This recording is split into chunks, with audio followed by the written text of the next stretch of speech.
जय हिंद दोस्तों, welcome back to PVR कक्षा।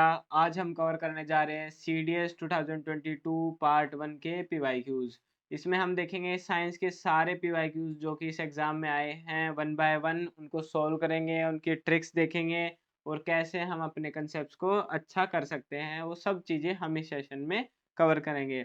अब तक हमने साइंस में 2025, 2024 और 2023 तक की सारी वीडियोस हैं वो अपलोड कर दी हैं, दोनों पार्ट्स को कवर करते हुए। उसमें सारे क्वेश्चंस आपको सोल्व करवाए गए हैं वन बाय वन, सबकी ट्रिक्स बताई गई है जिनमें हो सकती थी, फॉर्मूलाज हमने लिखवाए हैं। तो आप जाके उन वीडियोस को ज़रूर देखें और अपने साइंस के पोर्शन को स्ट्रॉन्ग करें, क्योंकि साइंस है ना जो, वो सीडीएस में बहुत अराउंड 30 क्वेश्चंस तक आते हैं। इसमें 25 to 30 तक की रहती है इसमें लिमिट, जिसमें कि क्वेश्चंस आते हैं, तो आप इजीली इनको अराउंड 25 तक स्कोर कर सकते हैं। मोस्ट ऑफ द क्वेश्चंस है वो फॉर्मूला बेस्ड रहते हैं। फिजिक्स में, केमिस्ट्री के भी बेसिक लेवल के क्वेश्चंस आते हैं, और बायोलॉजी में है वो भी सारे एनसीईआरटी बेस्ड थ्योरी क्वेश्चंस आते हैं। तो प्लीज़ आप सारी सीरीज को वन बाय वन देखें और अपने साइंस पोर्शन को अच्छा करें। तो शुरू करते हैं अपने पहले क्वेश्चन से। पहला क्वेश्चन हमारा फिजिक्स पार्ट से क्या कहता है, if the magnification produced by a lens is +2। तो आपको इसमें ध्यान रखना है कि +2 बोला है तो इमेज बताना है क्या होता है। देखो, मैग्निफिकेशन जब प्लस होता है और माइनस होता है वो देख लेते हैं। प्लस होता है इसका मतलब होता है इमेज क्या रहेगी, इरेक्ट रहेगी। इरेक्ट और वर्चुअल, ये हमारा मैग्निफिकेशन जब प्लस रहता है, प्लस साइन के, उससे होता है। तो दूसरे में ये माइनस में क्या रहेगा, जो हमारी इमेज है वो इन्वर्टेड रहेगी। इन्वर्टेड यानी कि उल्टी रहेगी और रियल रहेगी। ठीक है, अभी प्लस साइन है तो इससे एलिमिनेट हो जाएंगे हमारे ए और बी में से। अब हमें ए और सी में से हमें देखना है कि कौन सा ऑप्शन हमारा सही रहेगा। अब इरेक्ट और वर्चुअल तो ठीक है, अब क्या स्मॉल बनेगा या लार्ज बनेगा। तो मैग्निफिकेशन अगर हमारा 1 से ज़्यादा है तो इमेज क्या होती है, लार्ज बनती है। तो ये आपको ध्यान रखना है। अब इमेज का मैग्निफिकेशन +2 है तो क्या बनेगी, लार्ज बनेगी, लार्जर देन ऑब्जेक्ट। तो जो हमारा ऑप्शन सी है वो यहाँ पे राइट हो जाएगा, erect, virtual and larger than the object. Okay, यहाँ पे पूरा एक्सप्लेनेशन दे रखा है आपको इंग्लिश में, ताकि आप इजीली कंसेप्ट को ग्रैब कर पाए, समझ पाए, और ये लॉन्ग टर्म तक याद रहता है। जब भी आप अपनी नॉर्मल भाषा में जो आप डेली बोलते हैं, यूज़ करते हैं, उसमें पढ़ते हैं, तो वो बहुत लॉन्ग टर्म मेमोरी में चला जाता है और इजीली याद रहता है। तो इसमें यही लिख रखा है, अगर 1 से ज़्यादा रहेगा तो बड़ा साइज रहेगा, और प्लस में क्या बनता है हमारी वर्चुअल इरेक्ट, माइनस में क्या बनती है रियल और इन्वर्टेड। सेकेंड क्वेश्चन देखते हैं। What is the correct sequence of resistivity of silver, nichrome and glass at room temperature. तो रूम टेम्परेचर में बताना है कि इनकी रजिस्टिविटी क्या होती है, देख लेते हैं। देखो, रेजिस्टेंस का फॉर्मूला आता है रो L/A। तो ये होती है हमारी रजिस्टिविटी, है ना। तो इसको हम रो भी बोलते हैं, RH। यही हमारी क्या होती है, रजिस्टिविटी होती है। अब ये देखना है, जिसकी रजिस्टिविटी ज़्यादा रहेगी यानी कि रजिस्टेंस ज़्यादा रहेगा, और रजिस्टेंस अगर ज़्यादा रहेगा तो वो क्या है, बैड कंडक्टर रहेगा। ठीक है, अब जिसकी रजिस्टिविटी ज़्यादा रहेगी, ये बताना है करेक्ट रजिस्टिविटी सीक्वेंस। तो वो हमारा क्या रहेगा, एक बैड कंडक्टर रहेगा। अब देख लेते हैं, जो ग्लास है ना वो हमारा सबसे बैड कंडक्टर रहता है, तो सबसे आगे ऑप्शन ए और ऑप्शन डी में हमारा है ग्लास है। और सिल्वर क्या रहता है हमारा, गुड कंडक्टर रहता है। तो सबसे आगे आ जाए, सबसे पीछे आ जाएगा हमारा सिल्वर रजिस्टिविटी में। तो इससे हमारा ए ऑप्शन है वो सही हो जाएगा। तो आपने देखा कि कैसे एलिमिनेशन से हमने इस क्वेश्चन को डायरेक्टली सोल्व कर दिया। अब नाइक्रोम का भी बता दें। नाइक्रोम क्या होता है, एक एलॉय होता है, तो इसकी रजिस्टिविटी इतनी ज़्यादा नहीं रहती, इंसुलेटर से कम रहती है, और जो हमारा क्या कहते हैं कंडक्टर रहता है उससे हाई रहती है। ये देखो, सिल्वर की क्या है, लो रेजिस्टिविटी कंडक्टर है, यहाँ पे ग्लास की क्या है, हाई रेजिस्टिविटी इंसुलेटर है, और जो नाइक्रोम है वो हमारा क्या है, एलॉय है। तो इस वजह से ये हमारा ये सीक्वेंस आ जाएगा। क्वेश्चन 3 देखते हैं। At the time of short circuit the current in the circuit is. तो शॉर्ट सर्किट होता है ना, तो जब करंट है क्या हो जाता है, देखो शॉर्ट सर्किट, अब करंट का फॉर्मूला देखते हैं। करंट क्या होता है, V/R, पोटेंशियल डिफरेंस अपॉन में रेजिस्टेंस। तो जब शॉर्ट सर्किट होता है तो हमारा क्या है, रेजिस्टेंस हो जाता है नियरली 0। तो 0 जाने लगता है तो ये हमारा जो करंट है वो क्या बढ़ने लगेगा, इन्फिनिटी की साइड जाने लगेगा। तो जो हमारा करंट क्या हो जाएगा शॉर्ट सर्किट में, इंक्रीज हैवीली। तो बहुत ज़्यादा इंक्रीज हो जाता है करंट, वही तभी अब करंट इंक्रीज होता है तो हमारी हीट भी बढ़ती है, जिससे कि हमारा क्या है, फायर लग जाती है वायर्स में, वो चांसेस बढ़ जाते हैं। जब हमारा रेजिस्टेंस क्या है बहुत ही जीरो की साइड जाने लगेगा तो हमारा शॉर्ट सर्किट हो जाता है, ये वाली चीज। ठीक है, देखो यही लिख रखा है, रेजिस्टेंस अप्रोचेज जीरो तो करंट है वो स्पाइक कर जाता है। शॉर्ट सर्किट के टाइम सर्किट का रेजिस्टेंस अचानक से जीरो के बराबर हो जाता है ओम्स लॉ के हिसाब से। अगर आर बहुत कम होगा तो करंट हैवीली इंक्रीज करेगा। क्वेश्चन 4 देखते हैं, which of the following statements is not correct. तो इनमें से ये बताना है, चार स्टेटमेंट दे रखी है, तो इनमें से ये बताना कौन सी सही नहीं है। आप देख रहे हो ये ना सीडीएस का जो है वो लेने का एक पैटर्न है। ये स्टेटमेंट बेस्ड क्वेश्चन पूछेंगे, डायरेक्ट फॉर्मूलाज पे पूछेंगे, और क्या है नोट वाले पूछेंगे। नोट वालों को आपको बड़े ध्यान से देखना होगा, पिछली जितनी भी वीडियोस डाली हैं उनमें मैंने इस चीज को हाईलाइट किया है कि नोट ओनली, इन सब चीजों को आपको ध्यान रखना है। तो अभी ए वन बाय वन सारे स्टेटमेंट देखते हैं। Electric motor converts electrical energy into mechanical energy, सही बात है। An electrical generator works on the principle of electromagnetic induction, ये भी सही बात है। ये इलेक्ट्रिसिटी प्रोड्यूस करता है मैकेनिकल से, उल्टा काम रहता है इलेक्ट्रिक मोटर के कंपैरिजन में इसका। The magnetic field at the centre of a long circular coil current carrying current will be parallel straight lines, हाँ सही बात है। देखो एक ये होती है, अब इसमें मान लो करंट जा रहा है, करंट ऐसे जा रहा है, तो हम राइट एंड थंब रूल से क्या है कि इसकी डायरेक्शन देख लेते हैं। अब जो बीच में है ना वो ऐसे अंदर की साइड जा रही होती है, और ये सारी पैरेलल होती हैं, कोई भी ऐसे टच नहीं कर रही होती, सारे सीधी सेंटर में पैरेलल ही जा रही होती है। ठीक है, कोई भी एक दूसरे को क्रॉस या ओवरलैप नहीं करेगी। तो तीन स्टेटमेंट यही होगी, तो जो डी है वो हमारी क्या है, गलत हो जाएगी, और ऑप्शन डी हमारा सही हो जाएगा। और ऑप्शन डी वाली स्टेटमेंट क्या है, a wire with green insulation is usually the live wire of an electrical supply, नहीं नहीं, जो ग्रीन वायर होती है वो हमारी होती है अर्थ की, और जो लाइव वायर होती है वो होती है हमारी रेड। आओ आपको आगे दिखाता हूँ। हाँ, लाइव वायर होती है वो हमारी किस कलर की होती है, रेड, और जो न्यूट्रल है वो हमारी रहती है ब्लैक में, और जो अर्थ है अर्थ वाली किस में रहेगी, ग्रीन में। तो ये स्टेटमेंट है हमारी जो है गलत हो जाती है, तो ऑप्शन डी हमारा यहाँ पे सही है। क्वेश्चन 5 देखते हैं, ये भी फिजिक्स से है, ये थोड़ा फॉर्मूला बेस्ड है। वैसे तो फॉर्मूला क्या है, ये डिस्प्लेसमेंट पूछा हुआ है इस क्वेश्चन में। A boy completes the one round of a circular track, diameter दे रखा है। देखो ये एक सर्कुलर ट्रैक है जिसका डायमीटर है ये कितना दे रखा है, 200 मीटर।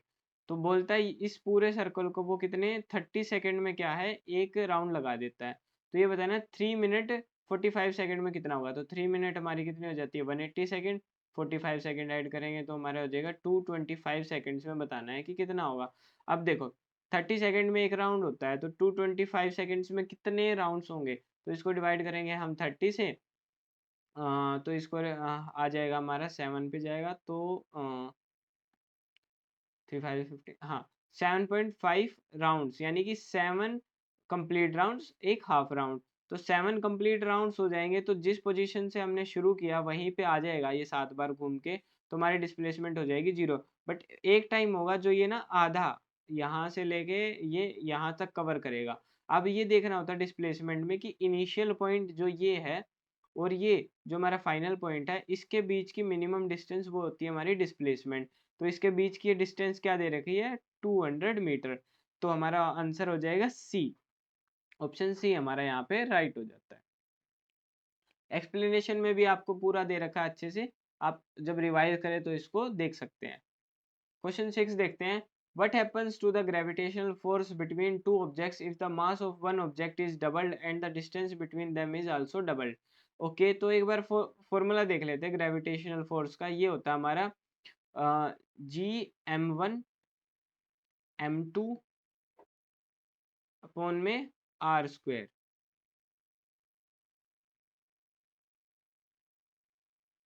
यहाँ पे FG फोर्स देख रहे हैं हम। तो देखते हैं, देखो इसमें बोला है mass of one object double, तो ये ऑब्जेक्ट का मान लेते हैं, इसका मास क्या हो जाता है, डबल हो जाता है। ठीक है, नया फोर्स निकाल रहे हैं हम, इसका मास हो गया 2m1 और m2 रहा सेम। और क्या बोला है कि distance between them is also double, तो r भी क्या होगी, डबल हो गया। तो ये हो गया। तो अब हमारा जो ये है फोर्स का क्या बन जाएगा, देखो ये हो जाएगा 2, ये नीचे आ जाएगा 4, और ये जो अंदर है वो पूरा रहेगा G m1 m2 अपॉन में आर स्क्वायर। तो ये तो हमारा पहले वाला एफ जी की तरह हो गया, और इसको हम कैंसिल करेंगे तो कितना हो जाएगा, हाफ हो जाएगा। तो जो हमारा फोर्स है वो क्या हो जाएगा, हाफ। ऑप्शन सी हमारा यहाँ पे सही हो जाता है। ओके, देखो ये पूरा फॉर्मूला बेस्ड क्वेश्चन था। अगर आपको ये फॉर्मूला पता है, बस वैल्यू यहाँ पे और यहाँ पे आपको पुट करनी थी, फिर कंपेयर करना था और यहाँ पे आपका आंसर आ जाता है। ये बहुत आसान क्वेश्चन है, सारे फॉर्मूला बेस्ड आते हैं जो फिजिक्स में ऐसे क्वेश्चंस। आपको वही हर क्लास में मैं कहता हूँ, एक फॉर्मूला ना शीट बना लो जिसको आप रिवाइज करो, उसके बेसिक बेसिक आप सारे क्वेश्चंस कर लो, उसके बाहर से कुछ नहीं आने वाला फिजिक्स में। और बायोलॉजी केमिस्ट्री के लिए सिर्फ एनसीईआरटी पढ़ लो अच्छे से और रिवाइज कर लो पीवाईक्यूज के थ्रू। आपको पैटर्न समझ आ जाएगा, ये पता लग जाएगा कि पीवाईक्यूज में क्या रिपीट हुआ है, कौन से टॉपिक्स मेरे को अच्छे से देखने हैं। ठीक है, अब देखते हैं question 7। The number of moles of oxygen gas used in the complete combustion of 1 mole of glucose. तो देखते हैं ग्लूकोज क्या होता है, C6H12O6। अब इसमें क्या है, ऑक्सीजन मिलके क्या हो गया, कंबशन हो गया, तो हमारा बनेगा CO2 प्लस में H2O। अब हमने लास्ट क्लास में देखा था कि बैलेंस करना। अब इसमें ये पूछा है कि कितने number of moles of gas oxygen gas के यूज हुए जब 1 मोल ग्लूकोज था। तो देखो इसको तो रखना है 1, तो 1 ही रखना है, तो ये होगा 1 मोल। अब हमें ना बाकी चीजों को करना है बैलेंस। तो अब ये देखो, यहाँ पे लेफ्ट और राइट में बैलेंस होना चाहिए। यहाँ पे 6 कार्बन है और यहाँ पे कितने कार्बन है हमारे, एक, तो यहाँ पे 6 लगा देंगे, 6 कार्बन हो गए। हाइड्रोजन कितने यहाँ पे, 12 12 है, यहाँ पे कितने हैं, 2, तो यहाँ पे भी 6 लगा दिया, तो यहाँ पे हो गए 12। अब ऑक्सीजन कितने यहाँ पे, 6 और 2 8 है, और यहाँ पे कितने, 6 इंटू 2 12 और 6 18 है। तो देखो 18 है, ये वाला तो हमें मोल, एक मोल ही रखना है तो फिक्स रखना है। अब इसको हम चेंज कर सकते हैं, 18 बनाना है, ठीक है। 6 हमारे पास है, और अगर यहाँ पे मैं 6 लगा दूँ तो 12 और 6 18 हो जाएंगे। तो यहाँ हमारे कितने मोल यूज हुए ऑक्सीजन गैस के, 6 मोल्स यूज हुए, तो आंसर क्या आ जाएगा, सी। ये देखो पूरा यहाँ पे इक्वेशन लिख रखा है, कैसे बैलेंस करना वो मैंने आपको दिखाई दिया। तो बहुत ही इजी क्वेश्चन है। हाँ, ये क्वेश्चन वही को सोल्व कर पाएंगे भाई जिसको ना ये रिएक्शन पता है। अगर आपको रिएक्शन पता ही नहीं तो आप बैलेंस कैसे करोगे, बैलेंस कैसे करोगे, तो फिर आप हैं जो इसके हैं मोल्स, वो कैसे निकाल पाओगे अगर बैलेंस ही नहीं होगा तो ये इंपॉर्टेंट चीजें हो जाती हैं। आपको पता रहना चाहिए कि भाई ग्लूकोज है, ऑक्सीजन से मिलके कम्बिशन में कार्बन डाइऑक्साइड और हाइड्रोजन बनाता है, फिर आप उसको बैलेंस कर लेना। बैलेंसिंग बहुत आसान है। क्वेश्चन 8 देखते हैं, which of the following is not an example of an oxidation reaction. तो ऑक्सीडेशन रिएक्शन का कौन सा इनमें से एग्जाम्पल नहीं है वो देखते हैं, ठीक है। ए क्या कहता है, the taste of butter changes if left for a longer period. हाँ भाई, जो है वो चेंज हो जाता है, ये है ना हमारा ऑक्सीडेशन में ही आता है। यहाँ पे हमारा क्या हो जाता है, रेंसिडिटी हो जाती है, रेंसिडिटी से इसका टेस्ट चेंज हो जाता है, ऑक्सीजन आ जाता है, ऑक्सीडेशन हो जाता है इसमें। A white substance is formed when an aqueous solution of barium chloride is mixed with sodium sulfate solution। Okay, ये बहुत ही फेमस रिएक्शन आपने देखा होगा। ये रिएक्शन हमारी कहलाती है डबल डिस्प्लेसमेंट रिएक्शन। तो ये ऑक्सीडेशन रिएक्शन नहीं है, तो हमारा ऑप्शन बी यहाँ पे सही हो जाएगा। बी क्यों सही हो जाएगा, नोट पूछा है, नोट ध्यान रखना है आपको। और फिर भी आगे वाली स्टेटमेंट देख लेते हैं, a reddish brown powder gets coated on article made of iron. ठीक है भाई, इसे कहते हैं जर लगना, यानी कि रस्टिंग, रस्टिंग हो जाती है। रस्टिंग क्यों होती है, ऑक्सीडेशन रेंसिडिटी की वजह से ही। तो इसे हम यहाँ पे भी हमारा क्या है, ऑक्सीडेशन हो रहा है। विनेगर गेट सोर विद टाइम, यहाँ पे भी क्या हो रहा है, ऑक्सीडेशन हो रहा है, सेम जो ए वाले में हुआ। तो ऑप्शन बी हमारे यहाँ पे सही हो जाएगा।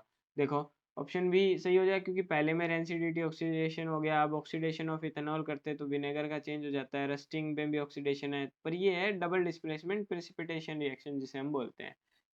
तो ये आपको पता रहना चाहिए। वैसे एलिमिनेशन से आप लगा सकते थे अंदाजा कि कैसे किस में क्या हो रहा है। अब क्वेश्चन 9 देखते हैं, methanoic acid is normally found in. Okay, पहले मेथनोइक एसिड को हम एक बोलते हैं फॉर्मिक एसिड भी, ठीक है, ये इसका कॉमन नेम रहता है फॉर्मिक एसिड। तो ये किस में पाया जाता है, आंट स्टिंग्स में पाया जाता है। मतलब जब चींटी होती है वो काट लेती है और आपको दर्द होता है ना, स्वेलिंग हो जाती है, वो इस एसिड की वजह से होता है, क्योंकि ये आपकी बॉडी में इंजेक्ट कर देती है। तो इस एसिड का दूसरा नाम क्या है, फॉर्मिक एसिड। ये देखो मेथनोइक एसिड का कॉमन नाम फॉर्मिक एसिड होता है। एग्जाम में स्टूडेंट्स यहाँ कंफ्यूज होते हैं ये एसिड आंट्स यानी चींटी के काटने और निटल लीव्स जो होती है, एक प्लांट होता है उनमें पाया जाता है, जिसकी वजह से क्या होती है, जलन होती है। ठीक है, फॉर्मिक एसिड होता है, इसका ये फॉर्मूला होता है, ये आपको याद रखना है, देखना है, बिल्कुल आसान सा है, HCOOH, formic acid, methanoic acid. अब क्वेश्चन 10 देखते हैं, what is the number of moles, देखो मोल पे दोबारा क्वेश्चन आ गया है ये, of helium in 104 gram of helium gas. देखो पहले हीलियम का मास कितना होता है एक मोल में, ठीक है, एक मोल में जो हीलियम का मास होता है वो देखते हैं, वो होता है हमारा, सॉरी 2 तो इसका वो रहता है, 4 ग्राम रहता है, 2 एटॉमिक नंबर रहता है, तो 4 ग्राम इसका मास रहता है। अब बताना है 104 ग्राम में कितना होगा, सिंपली 4 से आप इसको क्या करो, डिवाइड कर दो, तो ये आ जाएगा 4 टू जा 8, तो 4 6 जा 12, तो यहाँ पे आ गए 26 मोल्स, ऑप्शन बी, सिंपल सा क्वेश्चन था। ये देखो 104 दे रखा था, एक है मोलर मास ऑफ हीलियम कितना है, 4 ग्राम पर मोल होता है, तो वही उसको क्या डिवाइड कर दिया, तो 26 मोल्स आ गए। ठीक है, अब नेक्स्ट क्वेश्चन देखते हैं, question 11, while burning hydrogen carbon fuels, if we see a yellow flame with lots of black smoke, it means that the fuel is, देखो ये कंसेप्ट ना फिर से रिपीटेड है, लास्ट जो हमने 2023 के देखे उसमें भी ऐसा क्वेश्चन आया था, जब हमारा क्या है स्मोकी आ रहा है, येलो स्मोकी सूटी फ्लेम्स आ रही है, वो होती है हमारे जब इनकम्प्लीट कम्बशन होता है, इनकम्प्लीट कम्बशन में हमारा है ये होता है, ऐसी जो येलो फ्लेम्स है वो आती है। ठीक है, इनकम्प्लीट कम्बशन होता किन चीज़ों में है, किन एलिमेंट में है, हाइड्रोकार्बन कौन से होते हैं, वो होते हैं made up of unsaturated hydrocarbon, जिनमें डबल और ट्रिपल बॉन्ड रहता है, तो ऑप्शन बी हमारा यहाँ पे सही हो जाएगा। देखो बर्निंग कम्प्लीटली, नहीं नहीं ये तो हो ही रहा है ना कंप्लीट कम्बशन, और सैचुरेटेड में भी हमारा कंप्लीट रहता है, वेट में तो होगा ही नहीं, तो ऑप्शन बी हमारा यहाँ पे सही हो जाता है, अनसैचुरेटेड हाइड्रोकार्बन, क्योंकि उनमें क्या है एल्कीन्स और एल्काइंस है, इनकम्प्लीट कम्बशन करते हैं, इनमें कार्बन का परसेंटेज ज़्यादा होता है, जिससे जलने पर येलो सूटी फ्लेम यानी कि ब्लैक स्मोक निकलता है। सैचुरेटेड फ्यूल्स हमेशा क्लीन ब्लू फ्लेम देते हैं, ये वाली है ना, यहाँ पे आपको ध्यान रखना है ये दोनों का। क्वेश्चन 12 क्या कहता है, the number of saturated and unsaturated bonds in cyclohexane are, तो साइक्लोहेक्सेन का फॉर्मूला होता है C6H12, देखो साइकिल में बनाना है पहले, तो 1 2 3 4 5 6, अब इनको कनेक्ट कर दो कार्बन आपस में, तो ये हो गया आपका अब इनमें क्या है कि हमारे 6 कार्बन हो गए, अब 12 हाइड्रोजन, एक एक पे 2 हाइड्रोजन लगा दो, तभी सब पे क्या है बैलेंस होके एक एक मिल जाएगा, और इसमें हमारे क्या है जो कार्बन के हैं वो 4 बॉन्ड बन रहे हैं, और जो हाइड्रोजन है उसका क्या है हमारा एक बॉन्ड बन रहा है। ठीक है, तो ये हमारा ऐसे स्ट्रक्चर रहता है। अब saturated number of saturated bonds वो होते हैं जो होते हैं हमारे सिंगल बॉन्ड, ठीक है, और अनसैचुरेटेड बॉन्ड्स हमारे वो होते हैं डबल या ट्रिपल बॉन्ड्स। तो देख लो अब इसमें काउंट कर लो, कार्बन के कितने हैं, 1 2 3 4 5 6, 6 तो कार्बन के हो गए, और हर एक कार्बन पे क्या है 2 हाइड्रोजन के हैं, तो कितने हो गए, 6 दूनी 12, 12 और 6 18, तो 18 बॉन्ड्स हो जाएंगे किसके, हमारे सिंगल बॉन्ड्स हो जाएंगे, और जो डबल है और ट्रिपल बॉन्ड वो एक भी नहीं दिख रहा, तो 0 बॉन्ड्स हमारे क्या हो जाएंगे अनसैचुरेटेड के, तो इसमें से आपका आंसर आ जाएगा सी वाला, जिसमें कि 18 क्या है हमारे जो है सैचुरेटेड बॉन्ड्स हैं, और अनसैचुरेटेड कितने 0, यही कंसेप्ट है इसमें, देखो ये आपको फिगर भी बना के दिखा रखा है। क्वेश्चन 13 देखते हैं, which one of the following statements is true when non metal are dissolved in water, तो देखो नॉन मेटल है उनको अगर हम वाटर में डिजोल्व करेंगे तो कौन सी स्टेटमेंट सही होगी, दे प्रोड्यूस बेसिक ऑक्साइड, नहीं, जब हम मेटल को डिजोल्व करते हैं ना तब हमारी बेसिक ऑक्साइड होती है, जैसे NOH हो गया ये सब। ओके, अब जो है दे प्रोड्यूस एसिडिक ऑक्साइड, ये सही हो जाएगा, ऑप्शन बी हमारे यहाँ पे सही हो जाएगा, क्योंकि जो नॉन मेटल को अगर हम वाटर में डालेंगे ना तो उनकी जो ऑक्साइड्स होती हैं वो पूरी एसिडिक होती हैं, तो यहाँ पे हमारा बी ऑप्शन सही हो जाएगा।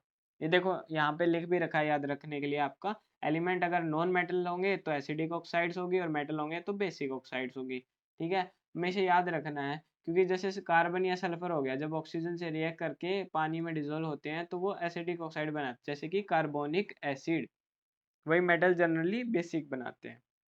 क्वेश्चन 14 देखते हैं, which of the following statements is not correct with regard to genetical modified organism.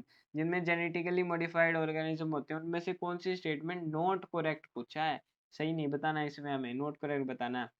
In this technique, a gene from one organism is isolated and transferred to the cell of another organism. हाँ सही है, एक से लेके दूसरे को दे देते हैं, तभी उनमें जेनेटिकल मॉडिफिकेशन कर सकते हैं। The technique has application only in plants, नहीं ये गलत हो जाता है। ये प्लांट्स और एनिमल्स और बैक्टीरिया उन सब में होता है, बैक्टीरिया में भी होता है, ये एनिमल्स में भी होता है, तो ओनली प्लांट्स में क्या है ये नहीं होता। तो ऑप्शन बी हमारा यहाँ पे करेक्ट हो जाएगा। बाकी ऑप्शन देख लेते हैं। genes for insect resistance may separate from crop plants to wild plants। हाँ, जो हमारा है इंसेक्ट का रेजिस्टेंस है वो हमारी जो क्रॉप प्लांट्स है वो वाइल्ड प्लांट्स में जा सकते हैं, मॉडिफिकेशन हो जाता है। To produce a transgenic animal the novel genes are inserted at a very early stage of the development. हाँ, तो भाई कोई एनिमल में चेंजेस या म्यूटेशन करवा रहे हैं तो बहुत अर्ली स्टेज पे हमें डेवलपमेंट पे इंसर्ट करना पड़ता है उसके जीन्स। तो ऑप्शन बी हमारा यहाँ पे सही हो जाएगा।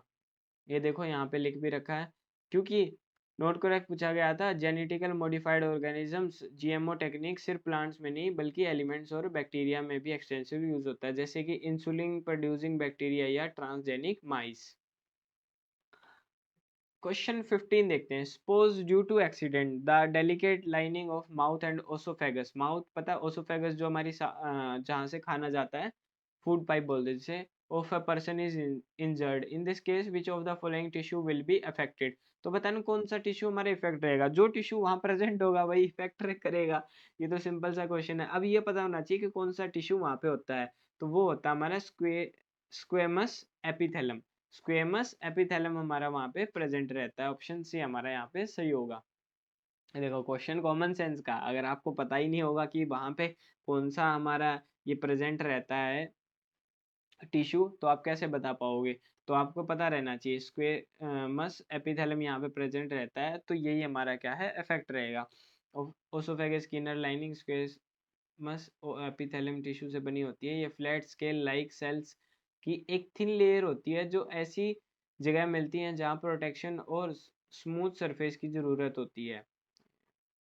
मिसप्रिंट हो रखा है, इसलिए इंजरी होने पर ये टिश्यू अफेक्ट होगा। देखो मैं आपको ये तो बता सकता हूँ, अगर आपने ये PYQ सीरीज जो हमारी चल रही है ना, वो चाहे साइंस की हो, चाहे जो हमारी ज्योग्राफी की ख़त्म हो गई हो, चाहे जो पॉलिटी की चल रही है वो हो, या जो इंग्लिश की वोकैब हो, अगर आपने ये वाली भी पढ़ ली ना, PYQ समझ लिया, उनको याद रख लिया, रिवाइज कर लिया, तो आपके मैक्सिमम क्वेश्चंस हो सकते हैं।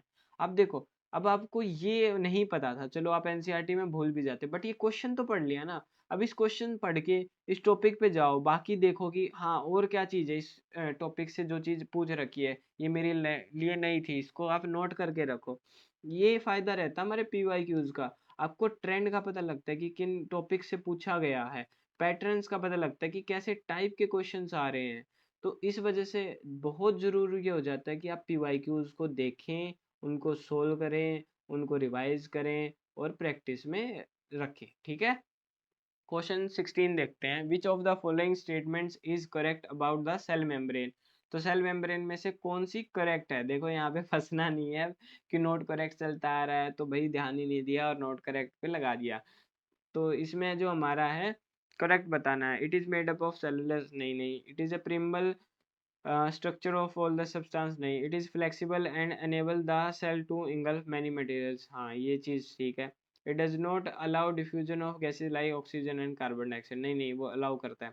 तो ऑप्शन सी हमारे यहाँ पे सही है, बिल्कुल सही है, क्योंकि ये क्या करेगा, फ्लेक्सिबल होती है और जो बाहर का कोई मटेरियल है ना उनको अंदर लेने में काम करता है। जैसे मैं आपको रिप्रेजेंटेशन दिखाता हूँ, देखो ये जो हमारी सेल मेम्ब्रेन है ये क्या करेगी, ऐसे पूरा एक उसके तरफ से ऐसे एनगल्फ कर लेगी, ये धीरे धीरे क्या है अंदर ही पूरा आइसोलेट कर देगी बाहर से और इस मटेरियल को अंदर ले लेगी।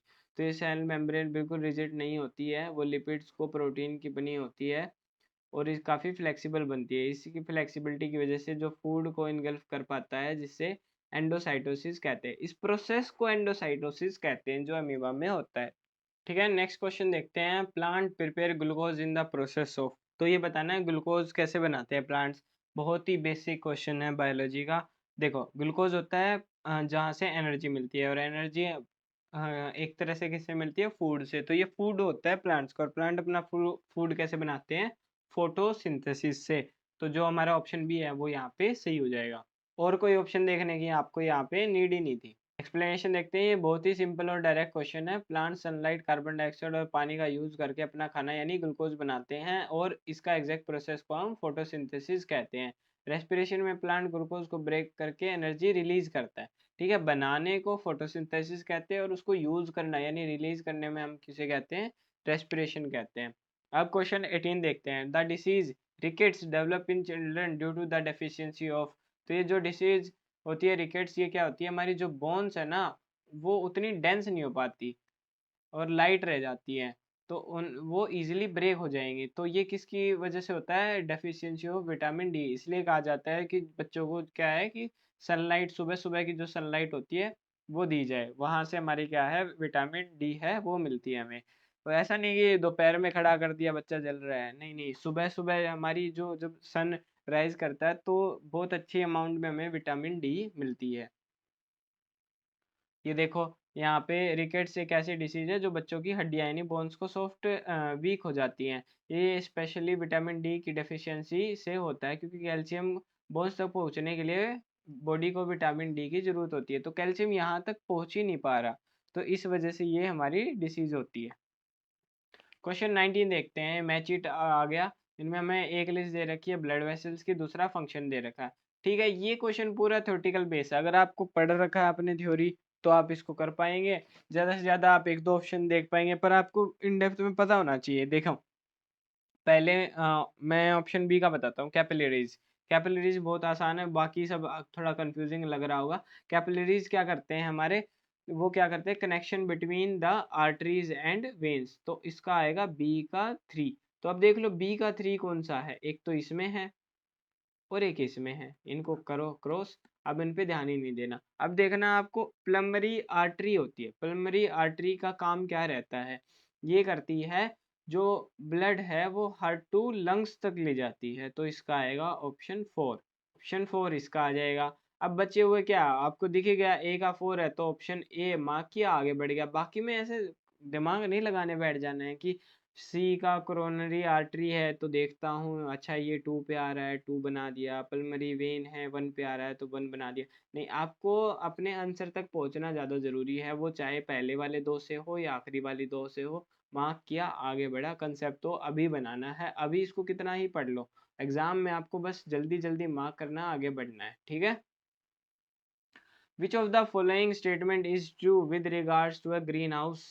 तो ग्रीन हाउस के रिगार्डिंग कौन सी स्टेटमेंट यहाँ पे ठीक है। The shorter wavelength infrared radiation from the sun can enter into the green house, while longer wavelength infrared radiation from the ground and the plants inside the greenhouse cannot pass back through it। Okay, यही statement हमारी सही हो जाती है। Option A क्या कह रहा है, जो सन से आती है ना, हमारी सन से जो इंफ्रारेड आती है वो इस ग्रीन हाउस में क्या है, अंदर आ जाती है। क्योंकि क्यों होती है, उनकी जो वेवलेंथ है वो शॉर्ट होती है, तो इजिली अंदर पास आउट हो जाती है।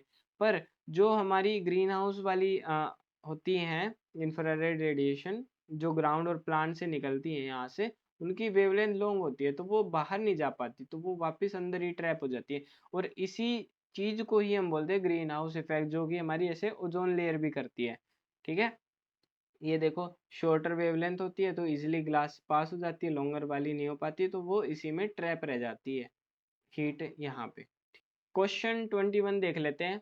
N object weighs 9 newton on the surface of earth, but would happen if the weight when measured on the surface of a planet where acceleration due to gravity is 9 times. Okay, तो जो gravity है वो 9 g कर दी। तो अभी यहाँ पे जो फोर्स लग रहा है, वेट फोर्स, हमने पढ़ा था कि वेट ही होता है हमारा, जिसे हम बोलते हैं जो होता है mg।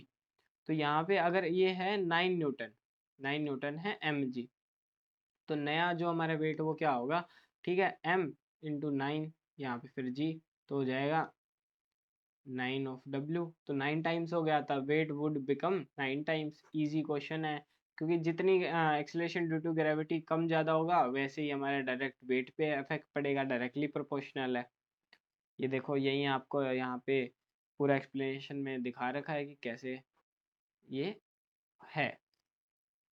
क्वेश्चन 22, ये रिपीटेड क्वेश्चन है, हम पहले भी देख चुके हैं। इस पे आया है लाइट चैप्टर से, the twinkling of a star is due to, ये होता है हमारा atmospheric refraction of star light. जो ऐसे स्टार होता है तो ये हमारी ऐसे लेयर्स होती है बहुत सारी एटमॉस्फेयर में, तो इसकी वो लाइट आती है तो ये थोड़ा थोड़ा ऐसे रिफ्रैक्शन होने की वजह से हमें ना ये कभी यहाँ दिखेगा थोड़ा सा, कभी यहाँ दिखेगा, जो कि क्या है, एक ट्विंकलिंग इफेक्ट क्रिएट करता है। देखो यही यहाँ पे पूरा पिक्टोरियल रिप्रेजेंटेशन दिखा रखा है आपको पूरा इन्फोग्राफिक्स के थ्रू, ताकि कंसेप्ट आपके दिमाग में दोनों तरह से बैठ जाए, एक तो लैंग्वेज से, दूसरा विजुअलाइजेशन से, आप भूले ही ना एक बार पढ़ लिया तो। क्वेश्चन 23 देखते हैं। A convex lens has a focal length 15 centimetre है। कन्वेक्स लेंस दे रखा है, कन्वेक्स लेंस होता है हमारा ये वाला, तो इसकी फोकल लेंथ दे रखी है, जो है हमारी फोकल लेंथ है 15 सेंटीमीटर। ठीक है। अब ये बताना है कि ऑब्जेक्ट को कहाँ प्लेस करें in front of the lens to get a real image of the same size. तो सेम साइज हमारा कहाँ बनता है, सेंटर ऑफ कर्वेचर पे, यानी 2f पे। 2f पे हमारा ये बनेगा। 2f हमारा क्या होता है, 30 सेंटीमीटर हो जाएगा यहाँ पे, तो ये हमारा सही हो जाएगा। ये इतने ऑब्जेक्ट है तो ये इतना ही बनाएगा यहाँ पे, और रियल इमेज हमारी क्या है, क्रिएट करेगा। ठीक है, ऐसे। तो ये हमारी सेम साइज की बनेगी और रियल इमेज बनेगी। यहाँ एक्सप्लेनेशन में भी आप देख सकते हैं, देखो 2f पे बनाया, यहाँ पे कितना है, 2f पे बना, रियल और इमेज बन गई। ये सिंपल सा, आपको ज़्यादा कुछ पेन उठाने की नीड नहीं थी, कंसेप्ट पता है कि भाई सेम कहाँ पे बनती है साइज की, और रियल बनेगी तो आप डायरेक्ट लगा के आगे बढ़ सकते हैं, जैसे मैंने किया सोल्व से। Question 24, which of the following statements about biogas is not correct. Note बताना है कि कौन से सही नहीं है बायोगैस के regarding. It is mainly compose of methane gas, सही बात है। It is a non renewable source of energy, नहीं नहीं, ये है renewable source of energy. It is formed by the decomposition, ये भी ठीक है। It burns without smoke, leaves no radio, ठीक है। तो ऑप्शन बी हमारी स्टेटमेंट गलत हो जाती है, और ये हमारा आंसर होगा, क्योंकि ये ना रिन्यूएबल होती है, बार बार रिन्यू नहीं बनती जाएगी। ठीक है। अ, वही करेक्ट नहीं है, वो पूछा था बायो गैस काउ डंग और ऑर्गेनिक वेस्ट से बनती है, जो हमें लगातार मिलता रहता है, तो ये एक रिन्यूएबल सोर्स है, इसलिए बी स्टेटमेंट हमारा गलत हो जाएगा। Question 25, which of the following minerals acid is found in human stomach. सबको पता है जो HCl है वो हमारे स्टमक में होता है। HCl मतलब कि हाइड्रोक्लोरिक एसिड। ऑप्शन ए आपको टिक करना, आगे बढ़ना। 5 सेकंड भी नहीं लगाना है ऐसे वाले क्वेश्चन में जो आपको पता है, तो सिंगल थॉट आना नहीं चाहिए, पूरा कॉन्फिडेंस से आपको टिक करना है और आगे बढ़ना है। ठीक है। इसकी पीएच वैल्यू आपको ध्यान रखनी है, कई बार क्या पता है ऐसे ही क्वेश्चन पूछ ले। अभी वही वाली चीज मैं बता रहा था, PYQs की इंपॉर्टेंस, अगर आपको कंसेप्ट याद भी नहीं रहे। देखो HCl का पता लगा, अब HCl की एक पीएच और पढ़ ली आपने, 1.5 to 3.5 होती है। अगर इस पे क्वेश्चन उठ के आ गया तो फिर भी आप कर पाओगे। एक चीज से 2-3 क्वेश्चन आपके निकल आते हैं PYQ जब आप करते हो तो। क्वेश्चन 26 देखते हैं, which of the following living organism give litmus. तो जो लिटमस हमारा पेपर होता है वो हमें एक्चुअली कहाँ से मिलता है, वो हमारा मिलता है यहाँ से। लीचन एक चीज होती है जो कि फंगी और क्या है, एल्गे का मिक्सचर होता है, जो कि हमें अलग अलग कलर देता है लिटमस पेपर की तरह, तो इसी से हम लिटमस पेपर बनाते हैं। ठीक है, ऑप्शन सी हमारे यहाँ पे हो जाएगा। लिटमस पेपर है जो केमिस्ट्री लैब में एसिड बेस्ड टेस्ट के लिए यूज करते हैं, वो एक्चुअली एक नेचुरल इंडिकेटर है। इसे लीचन नाम के एक ऑर्गेनिज्म से एक्सट्रैक्ट किया जाता है, जो एल्गी और फंगी का एक सिम्बायोटिक कॉम्बिनेशन होता है। देखो एल्गी और फंगी मिलके ऐसे ये लीचन बनाती है, और इससे हम लिटमस पेपर को बनाते हैं, जो कि हमारी केमिस्ट्री लैब में यूज होता है। देखो ये कंसेप्चुअल चलना है। लिटमस पेपर के बारे में सबको पता होगा कि भाई क्या काम करता है, कैसे होता है, पर वो बनता किससे है, वो देखो इन डेप्थ में पूछा है ना। लीचन से होता है। अब ये भी पूछ सकते हैं कि लीचन किस किस से मिलके बना होता है, वो होता है एल्गी और फंगी। आपको देखो ये भी पता लग गया है इस क्वेश्चन को अभी सोल्व किया तो। पहले बहुत लोगों को क्या पता इस चीज की भनक ही ना हो, पर अब अच्छे से समझ आ गया, विजुलाइज आ गया, तो आपको ध्यान आ जाएगा, अच्छा उसमें एल्गी और फंगी मिलके एक लीचन बना था, फिर लीचन से लिटमस पेपर बनता था। तो इसकी याद करने की ट्रिक सिंपल सी है, लिटमस यानी lichen, simple. Question 27, which of the following is the main reason of acid rain. Acid rain का सबसे मेन रीजन क्या होता है, dissolution of sulphur and nitrogen oxide in rain. हाँ ये सही है। सल्फर और नाइट्रोजन जो ऑक्साइड होती हैं, ये हमारी वैसे ही एसिडिक ऑक्साइड होती हैं, तो तभी तो हमारी एसिडिक ऑक्साइड्स जो होती हैं वही मिलके तो एसिड रेन है वो करवाएंगी, तो ऑप्शन है हमारा सही हो जाएगा। देखो SO2 और NOx है जो, ये हमारी जब एसिड रेन होती है तो किस फॉर्म में होते हैं, H2SO4 और HNO3, ये होते हैं एसिड्स। नाइट्रोजन, सल्फर और नाइट्रोजन के ऑक्साइड होते हैं। जब बारिश होती है तो एक एसिड पानी के साथ रिएक्ट करके सल्फर एसिड और नाइट्रिक एसिड बनाती है। यही एसिड रेन का मेन रीजन होता है। ठीक है, आपको समझ आ गया होगा। Question 28, mutation in a virus is cause due to change in its. तो जो वायरस में म्यूटेशन है वो कैसे होता है, देखो हमने पहले भी ये पढ़ा है कि जो जीन में जब चेंजेस करते हैं ना तब म्यूटेशन या चेंजेस आते हैं। अब जीन में चेंज करेंगे तभी आएगा, तो ऑप्शन बी हमारे यहाँ पे सही हो जाएगा, जेनेटिक मटेरियल, जो कि हमारा क्या होता है, डीएनए। जब डीएनए या आरएनए जैसे ये जेनेटिक मटेरियल का के कोड में बदलाव आना, उसे हम म्यूटेशन कहते हैं। वायरस जब अपने जेनेटिक मटेरियल को चेंज करता है तभी उसके नए और खतरनाक वेरिएंट्स बनते हैं। तभी हम चाहते हैं कि उसको अर्ली स्टेज पे ही किल कर दे ताकि वो अपने आप को म्यूटेशन में ना ला पाए। और हमारी जो वैक्सीनेशन है फिर वो काम करती है। वैसे एक क्वेश्चन पहले वैक्सीनेशन पे भी आया था, वैक्सीन क्या काम करती है, हमारे इम्यून सिस्टम को क्या है, स्ट्रोंग करती है ताकि वो आगे उससे लड़ सके, वायरस से, क्योंकि वो अपने आप को धीरे धीरे म्यूटेट करता रहेगा, चेंजेस लाता रहेगा ताकि वो अपनी एग्जिस्टेंस को बनाए रखे। और वो कैसे करता है, वो जेनेटिक मटेरियल में चेंजेस ला के। Question 29, yeast which is use to make bread belongs to the group. Yeast हमारा ना एक फंगी होता है। आप बहुत सारे कंफ्यूज हो जाओगे कि ये प्लांट या बैक्टीरिया में आता है, नहीं, बट यीस्ट हमारा किस में आता है, एक फंगस होता है जो कि हमारी ब्रेड बनाने में काम आता है। ये उसको फुला देता है, जो आपको फ्लफी फ्लफी ब्रेड देखती है वो यीस्ट का यूज करने से ही होती है। देखो एग्जाम में स्टूडेंट्स यहाँ कंफ्यूज होते हैं क्योंकि यीस्ट सिंगल सेल्ड होता है, लेकिन उसकी सेल वॉल और खाना एब्जॉर्ब करने का तरीका फंगी किंगडम के पार्ट बनाता है। ये प्लांट्स या बैक्टीरिया नहीं होता। तो जो इसकी सेल वॉल है ऐसे बडिंग की तरह होती है, सिंगल सेल्ड होता है ये। और इसका जो खाना एब्जॉर्ब करने का तरीका वो इसको किस में लाता है, फंगी में लाता है, फंगी कैटेगरी में, किंगडम में। तो लास्ट क्वेश्चन पे आ जाते हैं, हाइफ आर। तो ये पूछा है कि ये क्या होते हैं हमारे, ये किस काम आते हैं, प्रोड्यूस बाय यीस्ट नहीं, thin threads formed by many fungus, sorry fungi, ये यहाँ पे सही हो जाएगा। रिप्रोडक्टिव सेल्स ये नहीं होगा, response for preventing the cell from losing, नहीं नहीं नहीं, ये नहीं है। तो हमारा बी ऑप्शन यहाँ पे सही हो जाएगा। अभी मैं दिखाता हूँ विजुअलाइजेशन से हाइफ होते क्या है। हाइफ होते हैं हमारी ये थिन थ्रेड्स होते हैं जो कि मैनी फंगी बनाते हैं। जैसे कि ब्रेड मोल्ड या मशरूम की में लगे होते हैं ना फंगी, उनके बड़े लंबे पतले धागे जैसे स्ट्रक्चर से बनती हैं। इन्हीं फाइन थ्रेड्स को हाइफ बोलते हैं, जो ये दिख रहे हैं ये हाइफ है। और इस पूरे जो जाल को है ना उसको हम बोलते हैं माइसिलियम वेब। ठीक है, बहुत सारे हाइफ मिलकर एक जाल बनाते हैं जिसे क्या कहते हैं, माइसिलियम कहते हैं, वेब कहते हैं। तो फंगी होती है, फंगी के जो थिन थ्रेड्स होते हैं उसको हम कहते हैं हाइफ। और इन हाइव से मिलके हमारा क्या बनता है, माइसीलियम वेब। तो यहाँ पे हमारे 30 के 30 क्वेश्चन है जो 2022 पार्ट 1 के कवर हो जाते हैं। और जो भी हमारे अब यह पीडीएफ्स हैं, नोट्स हैं, वो सारे आपको मिलेंगे हमारे टेलीग्राम चैनल पे। ये हैंड रिटन भी मिलेंगे और क्लीन वाले भी मिलेंगे। क्लीन वाले इसलिए कि आपको समझना हो, और हैंड रिटन इसलिए ताकि एक्सप्लेनेशन जो मैंने टिप्स दिए हैं, ट्रिक्स दिए हैं या सोल्व करके दिखाया वो आपको मिल जाए। ये हमारा इंस्टाग्राम चैनल है जहाँ पे कि हम ना रील्स अपलोड करते हैं आपकी, ताकि इंग्लिश स्ट्रॉन्ग हो सके। टॉपिक वाइज भी डालते हैं छोटे छोटे, कि आप टाइम पास करते करते भी पढ़ें कहीं ना कहीं। वहीं हमारा सेम शॉर्ट्स की फॉर्म में हम यूट्यूब पे भी डालते हैं। हमने ज्योग्राफी के पीवाईक्यूज ऑलरेडी कंप्लीट कर दिए हैं। पॉलिटी के आपके अभी खत्म हो चुकी होगी।